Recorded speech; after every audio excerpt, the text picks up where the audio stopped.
আসসালামু আলাইকুম। আমি চলে আসছি আজকে ঘাড়মোড়া হাটে। এই হাটটি কুমিল্লার ঐতিহ্যবাহী একটি হাট। দেখেন এই হাটের শুরুতে এখানে গরুগুলো এনে এই জায়গায় নামানো হয়। তো শুরুতে দেখা হয়ে গেল একজন ছাগল বিক্রেতার সাথে।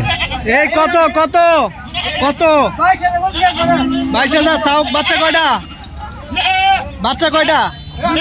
দুইটা। দামটি জেনে আমরা রওনা দিলাম হাটের ভিতরের অংশে। দেখা যাক আজকের হাটের কি কি কালেকশন আছে। তো এখানে দেখতে পাচ্ছেন গরুগুলো নামানো হচ্ছে, নামিয়ে হাটের ভিতরে নিয়ে যাবে।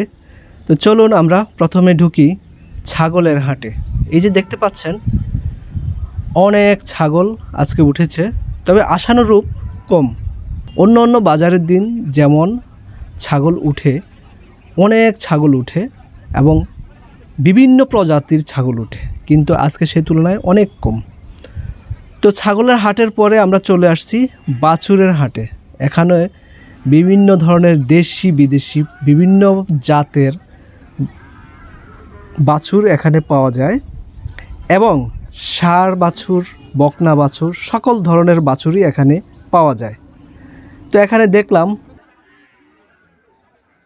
একটু উপর থেকে মোটামুটি বাজারের ভিউটা নিয়ে নিলাম দেখানোর জন্য যে ঈদের পর আজকে তৃতীয় দিন। ঈদের পর আজকে তৃতীয় দিন পরে বাজারের হালচাল দেখানোর জন্য। তো চলুন দেখি এখানে জটলা কি বলে।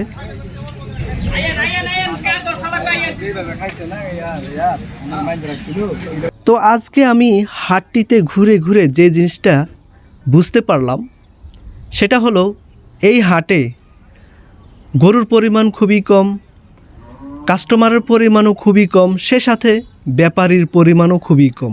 দেখতে পাচ্ছেন আপনারা, আমার আর বেশি করে বোঝানোর কিছু নেই, কারণ হাট আজকে হলো ঈদের তৃতীয় দিন, ঈদ ভাঙা বাজার, যেটা সবাই বলে এক কথায় ঈদ ভাঙা বাজার। তো এই যে দেখতে পাচ্ছেন এই অংশটা হলো মানে সাধারণ যারা গৃহস্থ তাদের জন্য এই জায়গাটা বরাদ্দ। তারা এসে এখানে গরুগুলো নিয়ে দাঁড়ায়, ব্যাপারী এবং কাস্টমার সবাই এখান থেকে গরুগুলো কিনে নেয়।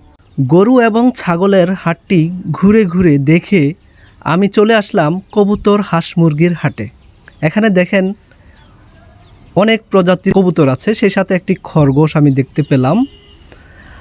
আর সেখানে অনেক ধরনের হাঁস মুরগি, যেমন রাজাহাঁস, পাতিহাঁস, দেশি এবং বিভিন্ন জাতের মুরগি এখানে আছে, এই যে দেখতে পাচ্ছেন আপনারা।